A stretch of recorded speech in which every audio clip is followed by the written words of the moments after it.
Hello everyone, कैसे हो आप सब। आई होप आप सब अच्छे से होंगे और मज़े में होंगे।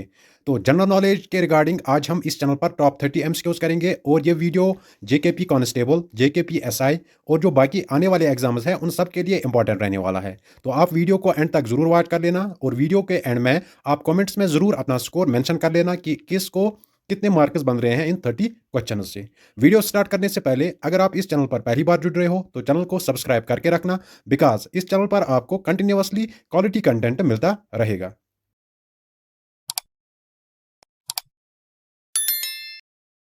तो चलो हम आज का वीडियो स्टार्ट करते हैं। क्वेश्चन नंबर 1 देखते हैं। In which Congress session Vande Mataram was sung for the first time. आपको यहां से बताना है कि कांग्रेस के किस सेशन में वंदे मातरम सबसे पहली बार गाया गया था। ऑप्शन है 1906, 1885, 1911, 1896। आपको बताना है कि कांग्रेस के किस सेशन में वंदे मातरम सबसे पहली बार गाया गया था। तो अगर हम क्वेश्चन नंबर 1 की बात करेंगे, इस क्वेश्चन का आंसर आएगा option number D, that is 1896 वाला जो कांग्रेस सेशन था, इस सेशन में सबसे पहली बार वंदे मातरम गाया गया था। ठीक है, अगर हम इस सेशन की बात करेंगे, ये सेशन कहां पर हुआ था? ये सेशन हुआ था कोलकाता में 1896 को। अगर हम इस सेशन के प्रेसिडेंट की बात करेंगे, वो कौन था? दैट वाज रहमतुल्लाह एम सयानी। ठीक है, अगर हम वंदे मातरम जो सॉन्ग है, अगर हम इस सॉन्ग की बात करेंगे, इस सॉन्ग को किसने गाया था? रविंद्रनाथ टैगोर ने। और इस सॉन्ग को राइट किसने किया था? इसको राइट किया था बंकिम चंद्र चटर्जी इन 1874। तो इंपॉर्टेंट क्वेश्चन है, इस क्वेश्चन को आप नोट डाउन करके रख लो। क्वेश्चन नंबर 2 देखते हैं। Who among the following road the book Hind Swaraj. आपको यहां से बताना है कि हिंद स्वराज ये एक बुक है, इस बुक को किसने लिखा था, या हम ये कह सकते हैं कि इस बुक का ऑथर कौन था? ऑप्शन है यहां से महात्मा गांधी, सुभाष चंद्र बोस, सरोजिनी नायडू, जवाहरलाल नेहरू। हिंद स्वराज ये एक बुक है, आपको इसके ऑथर का नाम बताना है कि इस बुक को किसने राइट किया था। ठीक है, तो अगर हम इस क्वेश्चन की बात करेंगे, इस क्वेश्चन का आंसर आएगा option number A, that is Mahatma Gandhi. Mahatma Gandhi ने एक बुक लिखी थी जिसका नाम क्या था? हिंद स्वराज। ठीक है, यहां पर कुछ बुक्स हैं पॉपुलर पर्सनालिटीज की। अगर हम लाला लाजपत राय की बात करेंगे, उसने एक बुक लिखी थी, उस बुक का नाम था अनहैप्पी इंडिया। दूसरा है सुभाष चंद्र बोस की, अगर हम बात करेंगे, इसने बुक लिखी थी द इंडियन स्ट्रगल। इसके बाद मोहनदास करमचंद गांधी या गांधी जी, इसने कौन कौन सी बुक लिखी थी? The story of my experiments with truth. और इसके साथ साथ इसने कौन सी बुक लिखी थी? इसने बुक लिखी थी द हिंद स्वराज। इसके साथ अगर हम जवाहरलाल नेहरू की बात करेंगे, इसने बुक लिखी थी द डिस्कवरी ऑफ इंडिया। तो ये आप याद रख लेना, क्योंकि बुक्स एंड ऑथर्स वो भी आपके सिलेबस में है। Question number 3। Who coined this slogan Quit India. आपको यहां से बताना है कि क्वाइट इंडिया ये एक फेमस स्लोगन है, इस स्लोगन को किसने कॉइन किया था? ऑप्शन है महात्मा गांधी, जवाहरलाल नेहरू, यूसुफ मेहर अली, अरुणा आसिफ अली। क्वाइट इंडिया आपको बताना है कि यह स्लोगन किसने कॉइन किया था।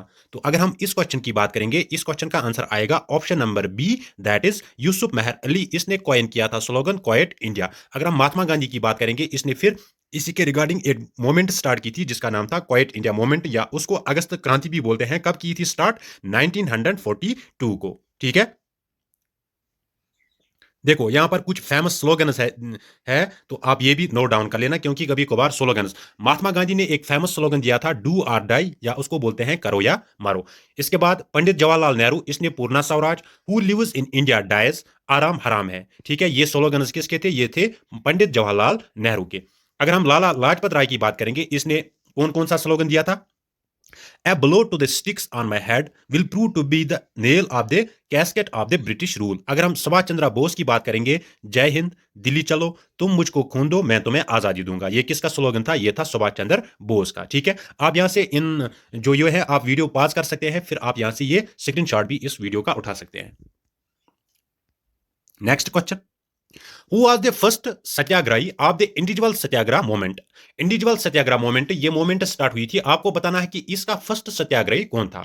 ऑप्शन है सरोजिनी नायडू, सी राजा Gopalachari, Vinoba Bhave, Subhash Chandra Bose. First satyagrahi of the individual satyagraha movement, आपको यहां से ये बताना है। तो अगर हम इस क्वेश्चन की बात करेंगे, इस क्वेश्चन का आंसर आएगा option number C, that is Vinoba Bhave. He was the first satyagrahi of the individual satyagraha movement. ठीक है, नेक्स्ट क्वेश्चन देखते हैं। Who among the following was the first man to reach North Pole. आपको यहां से बताना है first man to reach North Pole वो कौन था। ऑप्शन है Roman Amundsen, Edmund Hillary, Robert Peary, Rakesh Sharma. First man to reach North Pole. ठीक है, देखो अगर हम रोमन एमर्सन की बात करेंगे, he was the first man to reach South Pole. ठीक है, ये भी क्वेश्चन आ सकता है। First man to reach South Pole वो कौन था? वो था रोमान एमर्सन। अगर हम एडमंड हिलरी की बात करेंगे, he was the first man to climb Mount Everest. ठीक है, अगर हम रॉबर्ट पेरी की बात करेंगे, he was the first man to reach North Pole. तो इस क्वेश्चन का आंसर आएगा ऑप्शन नंबर सी। और अगर हम राकेश शर्मा की बात करेंगे, he was the first Indian to go in the space. Next question देखते हैं। Who among the following was the first Indian to win a gold medal at the Olympics? आपको यहां से बताना है कि फर्स्ट इंडियन जिसने ओलंपिक्स में गोल्ड मेडल जीता था, आपको उसका नाम बताना है। ऑप्शन है विश्वनाथन आनंद, आशीष कुमार, अभिनव बिंद्रा, वीरेंद्र सहवाग। तो अगर हम क्वेश्चन नंबर 6 की बात करेंगे, इस क्वेश्चन का आंसर आएगा option number C, that is Abhinav Bindra. He was the first Indian to win a gold medal at the Olympics. ठीक है, अगर हम अभिनव बिंद्रा की बात करेंगे, ये किसके साथ एसोसिएटेड था? ये एसोसिएटेड था शूटिंग में। आप कमेंट्स में जरूर मेंशन कर लेना कि इसने किस ओलंपिक्स में, किस ईयर के ओलंपिक्स में इसने गोल्ड मेडल जीता था। आप कमेंट्स में जरूर ये मेंशन कर लेना। ठीक है, अगर हम विश्वनाथन आनंद की बात करेंगे, वो कौन था? He was the first Indian grand master. ठीक है, अगर हम आशीष कुमार की बात करेंगे, first Indian gymnast to win a medal at the Commonwealth Games. अगर हम वीरेंद्र सहवाग की बात करेंगे, ये एक क्रिकेटर था। He was the first Indian to hit a triple century in test cricket. ठीक है, इसने ये सबसे पहले इंडियन बैट्समैन था जिसने टेस्ट क्रिकेट में ट्रिपल सेंचुरी लगाई थी। नेक्स्ट क्वेश्चन देखते हैं। Who was the first Indian scientist to win a Nobel prize? India का, आपको इंडिया के उस साइंटिस्ट का नाम बताना है जिसने सबसे पहली बार नोबेल प्राइज जीता था। ऑप्शन है C V Raman, Amartya Sen, Hargobind Khorana, Subrahmanyan Chandrasekhar. First Indian scientist to win Nobel prize. तो अगर हम इस क्वेश्चन की बात करेंगे, इस क्वेश्चन का आंसर आएगा option number C, that is C V Raman. ठीक है, सीवी रमन ने ये कब जीता था? इसने जीता था ये 1930 में। किसमें? फिजिक्स में इसने नोबेल प्राइज जीता था। किसके लिए? For his work on the scattering of light. Next question. Who was the founder of the newspaper Indian Opinion? आपको यहां से बताना है इंडियन ओपिनियन ये एक न्यूज़पेपर है, आपको इसके फाउंडर का नाम बताना है। ऑप्शन है Mahatma Gandhi, Gopal Krishna Gokhale, Jawaharlal Nehru, Subhash Chandra Bose. Founder of the newspaper Indian Opinion, आपको इसका फाउंडर बताना है। ठीक है, अगर हम इस क्वेश्चन की बात करेंगे, इस क्वेश्चन का आंसर आएगा option number A, that is Mahatma Gandhi was the founder of the newspaper Indian opinion. Next question. The first newspaper published in India was? India में सबसे पहला न्यूज़पेपर जो पब्लिश हुआ था, आपको उस न्यूज़पेपर का नाम बताना है। ऑप्शन है हिंदू, अमृता बाजार पत्रिका, द बंगाल गैजेट, द समाचार दर्पण। First newspaper published in India, आपको यह बताना है। तो अगर हम इस क्वेश्चन की बात करेंगे, इस क्वेश्चन का आंसर आएगा option number C, that is Bengal Gazette. It was the first newspaper published in India. ठीक है, तो यहां से कुछ न्यूज़पेपर्स है। अगर हम द हिंदू की बात करेंगे, ये 1878 में पब्लिश हुआ था। अगर हम अमृता बाजार पत्रिका की बात करेंगे, ये 1868 को। बंगाल गैजेट ये कब पब्लिश हुआ था? 1780 को। और द समाचार दर्पण ये कब पब्लिश हुआ था? ये पब्लिश हुआ था 1818 को। Next question. Which of the following states is called spice garden of India? Spice garden of India ये इंडिया के किस स्टेट को कहा जाता है? ठीक है, ऑप्शन है आंध्र प्रदेश, केरला, कश्मीर, पंजाब। तो अगर हम इस क्वेश्चन की बात करेंगे, इस क्वेश्चन का आंसर आएगा option number B, that is Kerala. It is also known as the spice garden of India. अगर हम आंध्र प्रदेश की बात करेंगे, इसको कहा जाता है राइस बाउल ऑफ इंडिया। अगर हम कश्मीर की बात करेंगे, इसको कहा जाता है पैराडाइज ऑन अर्थ। और अगर हम पंजाब की बात करेंगे, इसको कहा जाता है ग्रैनरी ऑफ इंडिया। ठीक है, तो ये सारी चीजें आपको याद रख लेनी है। वीडियो में आगे बढ़ने से पहले अगर आपने अभी तक इस वीडियो को लाइक नहीं किया है, तो प्लीज वीडियो को लाइक भी कर लो और साथ में चैनल को सब्सक्राइब भी कर लो, इससे थोड़ी मोटिवेशन मिलती है। नेक्स्ट क्वेश्चन देखते हैं। Which of the following language has been given the status of classical language by central government in 2014? आपको यहां से बताना है कि किस लैंग्वेज को क्या स्टेटस दिया गया था, क्लासिकल लैंग्वेज का स्टेटस दिया गया था 2014 में। अगर हम ऑप्शन की बात करेंगे, गुजराती, तमिल, ओडिया, मलयालम। आपको यहां से बताना है कि किस लैंग्वेज को 2014 में क्लासिकल लैंग्वेज का स्टेटस दिया गया था। तो अगर हम इस क्वेश्चन की बात करेंगे, इस क्वेश्चन का आंसर आएगा option number C, that is Odia. It was given the classical status of languages in 2014। ठीक है, अगर हम सबसे पहले लैंग्वेज की बात करेंगे जिसको क्लासिकल लैंग्वेज का स्टेटस दिया गया था, वो कौन था? That is Tamil. और इसको 2004 में ये स्टेटस दिया गया था, ये भी आप याद रख लेना। Next question. Which of the following is the currency of Thailand? आपको यहां से थाईलैंड जो है, आपको उसकी करेंसी का नाम बताना है। ऑप्शन है यहां से रूपी, रिंगिट, बात, यॉन। थाईलैंड की करेंसी का आपको नाम बताना है, ठीक है। तो अगर हम इस क्वेश्चन की बात करेंगे, इस क्वेश्चन का आंसर आएगा option number C, that is Bharat. आप कमेंट्स में ये मेंशन बताओ कि थाईलैंड जो है इसकी कैपिटल क्या है, क्योंकि कैपिटल एंड करेंसी ये भी आपका एक टॉपिक है, तो आप कमेंट्स में मेंशन बताओ कि थाईलैंड की कैपिटल क्या है, ठीक है। अगर हम रुपी की बात करेंगे, पहले हम चाइना की करेंसी की बात करेंगे। अगर हम चाइना की करेंसी की बात करेंगे दैट इज यॉन। अगर हम मलेशिया की करेंसी की बात करेंगे दैट इज रिंगिट। और अगर हम इंडिया की करेंसी की बात करेंगे दैट इज रुपी। तो ये भी आप याद रख लेना। नेक्स्ट क्वेश्चन देखते हैं। Kavaratti is the capital of which state और यूनियन टेरिटरी। आपको यहां से बताना है कि कावारती ये किस इंडियन स्टेट या यूनियन टेरिटरी की कैपिटल है। तो ऑप्शन है यहां से आंध्र प्रदेश, कर्नाटका, लक्षद्वीप, अंडमान एंड निकोबार आइलैंड्स। कावारती आपको बताना है कि ये किस स्टेट या यूनियन टेरिटरी की कैपिटल है। तो अगर हम इस क्वेश्चन की बात करेंगे, इस क्वेश्चन का आंसर आएगा option number C, that is Lakshadweep. अगर हम इसकी कैपिटल की बात करेंगे दैट इज कावारती। अगर हम आंध्र प्रदेश की बात करेंगे, आंध्र प्रदेश की कैपिटल क्या है, दैट इज अमरावती। अगर हम कर्नाटका की बात करेंगे, इसकी कैपिटल क्या है, बेंगलुरु। और अगर हम अंडमान एंड निकोबार की बात करेंगे, इसकी कैपिटल क्या है, दैट इज पोर्ट ब्लेयर।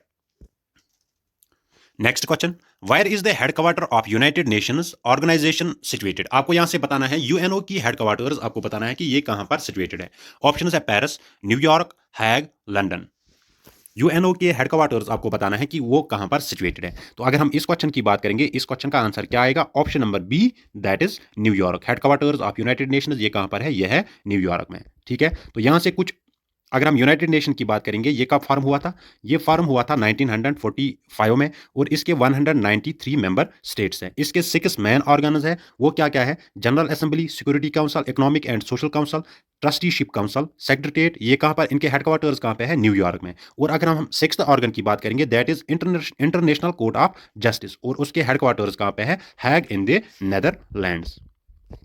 तो यहां से मैंने कुछ ऑर्गेनाइजेशंस दी है और उनके हेडक्वार्टर्स, एस्टैब्लिशमेंट ईयर, तो आप यहां से ये भी देख सकते हो। जल्दी जल्दी मैं आपको बताऊंगा। इंटरनेशनल टेलीकम्युनिकेशन यूनियन, ये 1865 को फाउंड हुआ था, हेडक्वार्टर जेनीवा में है। ऐसे ही इंटरनेशनल लेबर ऑर्गेनाइजेशन, ये 1919 को फॉर्म हुआ था, जेनीवा में इसके हेडक्वार्टर्स है। तो आप यहां से ये वीडियो पास करके ये यहां से देख सकते हो, आप इसका स्क्रीनशॉट भी उठा सकते हो। अगर आपको इस वीडियो की पीडीएफ चाहिए तो इस वीडियो के पहले कमेंट में टेलीग्राम चैनल का लिंक होगा, आप वहां से ये वीडियो, इस वीडियो की पीडीएफ भी डाउनलोड कर सकते हो। तो आप यहां से ये देख सकते हो, बहुत सारी ऑर्गेनाइजेशंस है, उनके एस्टैब्लिशमेंट ईयर और हेडक्वार्टर्स मैंने यहां से लिया है। तो आप ये सारे यहां से देख सकते हो और आप इसका स्क्रीनशॉट भी उठा सकते हो। तो नेक्स्ट क्वेश्चन देखते हैं। Who among the following is the current secretary general of SAARC. ठीक है, तो आपको यहां से बताना है कि करंट जो सेक्रेटरी जनरल ऑफ सार्क है वो कौन है। ऑप्शन है अब्दुल एहसान, अब्दुल वाहिद, गुलाम server, Nitesh Reddy.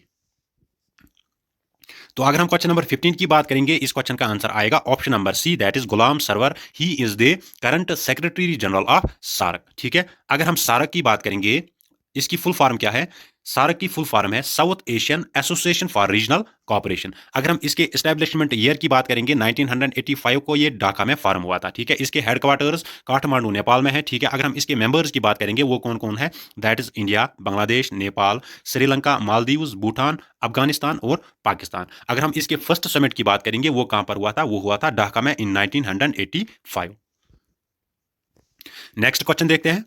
What was the theme of the Nobel Prize Summit 2023? Nobel Prize Summit 2023, आपको इसका थीम बताना है कि इसका थीम क्या था। ऑप्शंस है truth, trust and hope, global peace and harmony, exploring space and beyond, innovations in medicine and health care. Theme of Nobel prize summit 2023 आपको वो बताना है।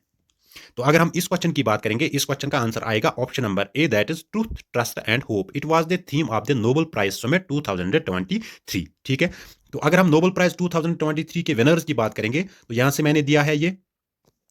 अगर हम फिजियोलॉजी या मेडिसिन की बात करेंगे, तो उसमें किसने लिया था, Katalin Kariko and Drew Weissman. अगर हम फिजिक्स की बात करेंगे, Pierre Agostini, Ferenc Krausz and Anne L'Huillier. अगर हम केमिस्ट्री की बात करेंगे, मोंगी जी बवादनी, Louis E Brus and Alexei I Ekimov. अगर हम लिटरेचर की बात करेंगे, जॉन फॉस। अगर हम पीस की बात करेंगे, नरगिस मोहम्मदी। अगर हम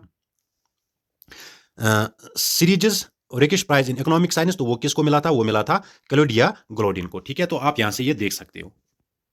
next question, in which state of India the rain caused by a lightning storm is called cherry blossom. India के एक स्टेट में रेन किससे होती है, लाइटनिंग स्टॉर्म से, जिसको कहा जाता है चेरी ब्लॉसम। आपको उस स्टेट का नाम बताना है। गुजरात, मेघालय, उत्तराखंड, कर्नाटका। तो अगर हम इस क्वेश्चन की बात करेंगे, इस क्वेश्चन का आंसर आएगा option number D, that is Karnataka. जो चेरी ब्लॉसम है ये किस स्टेट के साथ एसोसिएटेड है? ये एसोसिएटेड है कर्नाटका के साथ। Next question, which of the following is a kharif crop? इनमें से आपको खरीफ क्रॉप की एग्जांपल बतानी है कि कौन सा क्रॉप है। ऑप्शन है व्हीट, पीस, ग्राउंडनट, पंपकिन। तो अगर हम इस क्वेश्चन की बात करेंगे, इस क्वेश्चन का आंसर आएगा ऑप्शन नंबर सी, ग्राउंडनट। जो है ये क्या है? ये है खरीफ क्रॉप। अगर हम व्हीट, पीस, पंपकिन इनकी बात करेंगे, ये कौन से क्रॉप्स है? ये है rabi crops. Provides right to, article 21 A आपको सिंपली बताना है कि ये किसके साथ रिलेटेड है? Work, privacy, equality, education. तो अगर हम इस क्वेश्चन की बात करेंगे, ये किसके साथ रिलेटेड है? Article 21 A, it is related to education. ठीक है। अगर हम फंडामेंटल राइट्स की बात करेंगे, ये किन आर्टिकल्स में आता है? आर्टिकल 12 टू 35 और ये पार्ट 3 ऑफ इंडियन कॉन्स्टिट्यूशन में आता है। अगर हम फंडामेंटल राइट्स की बात करेंगे, इनको बारो कहां से किया गया था? From the constitution of USA. ठीक है। पहले 7 फंडामेंटल राइट्स हुआ करते थे, फिर राइट टू प्रॉपर्टी जो आर्टिकल 31 में मेंशन हुआ था वो डिलीट किया गया था फंडामेंटल राइट से। किस अमेंडमेंट के थ्रू? 44th amendment act 1978। अगर हम आर्टिकल 21 ए की बात करेंगे, ये 86th अमेंडमेंट एक्ट 2002 से इंसर्ट हुआ था इंडियन कॉन्स्टिट्यूशन में। और ये क्या बताता है? ये बताता है to provide free and compulsory education of all children in the age group of 6 to 14 years. ठीक है। तो ये आप यहां से याद रख लेना है। तो 6 फंडामेंटल राइट्स वो क्या क्या है? राइट टू इक्वलिटी है सबसे पहला फंडामेंटल राइट, ये आर्टिकल 14 to 18। ठीक है। Right to freedom 19, article to 20। Right against exploitation 23 and 24। Right to freedom 25, 26, 27, 28। तो इसमें 4 आर्टिकल्स आते हैं। कल्चरल एंड एजुकेशनल राइट्स ये 29 to 30 में आते हैं। ठीक है। राइट टू कॉन्स्टिट्यूशनल रेमेडीज ये आर्टिकल 32 में आते हैं। इसको कहा जाता है heart and soul of Indian constitution, article 32 को। ठीक है। तो यहां से एक और चीज है, fundamental rights that are available to citizens only and not to foreigners. ठीक है। वो क्या क्या है? Article 15, 16, 19, 29 and 30। तो यहां से फंडामेंटल राइट्स का भी मैंने स्क्रीनशॉट दिया है, तो आप ये यहां से देख सकते हो एक एक करके। आर्टिकल 12 से लेकर आर्टिकल 32 तक, तो ये सारे फंडामेंटल राइट्स मैंने दिए हैं, तो आप इस का स्क्रीनशॉट उठा सकते हो। Next question, which mountain range is located between India and Myanmar? India and Myanmar के बीच में कौन सी माउंटेन रेंज पड़ती है? ऑप्शन है Barail range, the Pontic mountains, the Arakan Yoma mountains, the Jaintia mountains. India और म्यांमार के बीच में कौन सा माउंटेन रेंज पड़ता है? तो इस क्वेश्चन का आंसर क्या आएगा? Option number C, that is the Arakan Yoma mountains. It lies between India and Myanmar. Next question, the Tropic of Cancer passes through how many states of India? Tropic of Cancer ये India के कितने states के through pass होता है? आपको ये बताना है। ऑप्शन है 6, 7, 8, 9। तो अगर हम इस क्वेश्चन की बात करेंगे, इस क्वेश्चन का आंसर आएगा ऑप्शन नंबर 8। जो ट्रॉपिक ऑफ कैंसर है ये इंडिया के 8 स्टेट्स के थ्रू पास होता है। वो कौन कौन से स्टेट्स है? वो है गुजरात, राजस्थान, मध्य प्रदेश, छत्तीसगढ़, झारखंड, वेस्ट बंगाल, त्रिपुरा, मिजोरम। माही रिवर की अगर हम बात करेंगे, it is the only river in India that cuts the Tropic of Cancer twice. ये ट्रॉपिक ऑफ कैंसर को 2 टाइम्स कट करता है, that is Mahi river. Next question, which of the following dams is located in Karnataka? आपको यहां से बताना है कि इनमें से कौन सा डैम कर्नाटका में लोकेटेड है। टुंग बाद्रा dam, Gandhi Sagar dam, सरीसलम dam, मुली प्रियार डैम। तो आपको यहां से बताना है कि इनमें से कौन सा डैम कर्नाटका में लोकेटेड है। तो अगर हम इस क्वेश्चन की बात करेंगे, इस क्वेश्चन का आंसर आएगा option number A, that is Tungabhadra dam. It is located in Karnataka. अगर हम सरी सालिम डैम की बात करेंगे, ये किस स्टेट में लोकेटेड है? आंध्र प्रदेश में। गांधी सागर डैम ये मध्य प्रदेश में, और मुली प्रियार डैम ये कहां पर लोकेटेड है? ये केरला में लोकेटेड है। Next question, the Koyna, Tungabhadra and Bhima rivers are the major tributaries of which of the following river? आपको यहां से बताना है कोयना, तुंगभाद्रा और भीमा ये किस रिवर की ट्रिब्यूटरीज है। ऑप्शन है ताप्ती, गंगा, गोदावरी, कृष्णा। तो अगर हम इस क्वेश्चन की बात करेंगे, इस क्वेश्चन का आंसर आएगा option number D, that is Krishna. Next question, यहां से मैच दे फॉलोइंग करना है। यहां से कुछ लेक्स है और उनके स्टेट्स दिए गए हैं, तो आपको करेक्ट मैच यहां से इनका चूज करना है। ठीक है। तो क्या है? Wular lake, Vembanad lake, Chilika lake, Bhimtal lake. तो ऑप्शन क्या है? केरला, उत्तराखंड, उड़ीसा, जम्मू एंड कश्मीर। आपको करेक्ट मैच इनका देना है कि कौन सा लेक किस स्टेट में पाया जाता है। शाबाश, जल्दी से। तो अगर हम इस क्वेश्चन की बात करेंगे, इस क्वेश्चन का आंसर आएगा option number D, that is Wular lake. ये कहां पर पाया जाता है? जम्मू एंड कश्मीर में। अगर हम वेम्बानद लेक की बात करेंगे, ये कहां पर पाया जाता है? ये केरला में पाया जाता है। चिलिका लेक ये उड़ीसा में पाया जाता है, और भीमताल लेक ये कहां पर पाया जाता है? ये पाया जाता है उत्तराखंड में। Next question, which lake is famous for its floating islands known as phumdis? कौन सा लेक किसके लिए फेमस है? फ्लोटिंग आइलैंड्स के लिए, जिनको फूमिड्स कहा जाता है। ऑप्शन है Loktak lake, Pushkar lake, Hussain Sagar lake, Pichola lake. कौन सा लेक फेमस किसके लिए है? फ्लोटिंग आइलैंड, जिनको हम फोमिड्स कहते हैं। तो इस क्वेश्चन का आंसर क्या आएगा? Option number A, that is Loktak lake. अगर हम लोकटक लेक की बात करेंगे, ठीक है, ये है largest fresh water lake in north eastern region of the country. अगर हम लार्जेस्ट फ्रेश वाटर लेक की बात करेंगे इंडिया का, वो क्या है? दैट इज वुलर लेक, जो जम्मू एंड कश्मीर में पाया जाता है। लेकिन जो लोकटक लेक है, ये लार्जेस्ट फ्रेश वाटर लेक का है नॉर्थ ईस्टर्न रीजन में। ये लोकेटेड कहाँ पे है? मणिपुर में। कैबुल लैमजो ये ओनली फ्लोटिंग नेशनल पार्क है जो वर्ल्ड की है, जो इसमें फ्लोट करती है। Next question, different crops grown in alternate rows is an example of. Different crop जिनको हम अल्टरनेट रोज में ग्रो करते हैं, वो किसकी एग्जांपल है? Intercropping, counter cropping, combined cropping, mixed cropping. तो अगर हम इस क्वेश्चन की बात करेंगे, इस क्वेश्चन का आंसर आएगा option number A, that is intercropping. Next question, government of India launched the heritage scheme in 2015 with a focus on. Heritage scheme ये 2015 में गवर्नमेंट ऑफ इंडिया ने लॉन्च की थी। इसका फोकस क्या था? Cleanness of river Ganga, holistic development of heritage site cities, making national highways railway crossing free, making India heart disease free by 2030। आपको heritage scheme का मेन फोकस बताना है कि ये किस पे, इसका फोकस किस पे था। तो अगर हम इस क्वेश्चन की बात करेंगे, इस क्वेश्चन का आंसर आएगा ऑप्शन नंबर बी, जो हेरिटेज स्कीम है ये किसके साथ एसोसिएट थी? Holistic development of heritage cities. अगर हम हेरिटेज की बात करेंगे, इसकी फुल फॉर्म क्या है? इसकी फुल फॉर्म है heritage city development and augmentation योजना। ये अगर हम क्लीनेस ऑफ रिवर गंगा, इसके रिगार्डिंग एक स्कीम लॉन्च हुई थी जिसका नाम क्या था? नमाई गंगा प्रोग्राम 2014। अगर हम making national highways railway crossing free, इसके रिगार्डिंग भी एक स्कीम आई थी जिसको क्या कहा जाता था? Setu Bharatam project 2016। Question number 30 और ये आज के वीडियो का लास्ट क्वेश्चन होगा। The aim of Swachh Bharat mission Grameen was to achieve a clean and open defecation free ODF India by. जो स्वच्छ भारत मिशन ग्रामीण, इसका मेन एम था, तो क्या एम था? Clean and open defecation free India. किस डेट तक इसको पूरा करना था? ऑप्शन है 2 अक्टूबर 2019, 2 अक्टूबर 2020, 2 अक्टूबर 2018, 2 अक्टूबर 2017। तो अगर हम इस क्वेश्चन की बात करेंगे, इस क्वेश्चन का आंसर आएगा option number A, that is 2 October 2019। ये किसका मिशन था? स्वच्छ भारत मिशन का। इसका क्या एम था? To make India clean and open defecation by 2 October 2019। ठीक है। अगर हम स्वच्छ भारत ग्रामीण मिशन की बात करेंगे, ये कब लॉन्च हुआ था? ये लॉन्च हुआ था 2 अक्टूबर 2014 को। तो लास्ट पे मैं आपके लिए एक क्वेश्चन छोड़ रहा हूं, आप इस क्वेश्चन का आंसर कमेंट्स में जरूर मेंशन कर लेना। क्वेश्चन क्या है? प्रधानमंत्री उज्ज्वला योजना वाज लॉन्चड ऑन। जो पीएम प्रधानमंत्री उज्ज्वला योजना है, ये कब लॉन्च हुई थी? आपको इस क्वेश्चन का आंसर कमेंट्स में जरूर मेंशन कर लेना। तो फ्रेंड्स, आज के लिए इतना ही। मिलते हैं कल नेक्स्ट वीडियो में। नेक्स्ट कल का वीडियो होगा जो जम्मू एंड कश्मीर की जनरल नॉलेज है, उसके रिगार्डिंग आपको टॉप 30 क्वेश्चंस मैं प्रोवाइड करूंगा। तो आप एंड पे चैनल को सब्सक्राइब करके रखो। तो मिलते हैं कल के वीडियो में, तब तक के लिए अल्लाह हाफिज।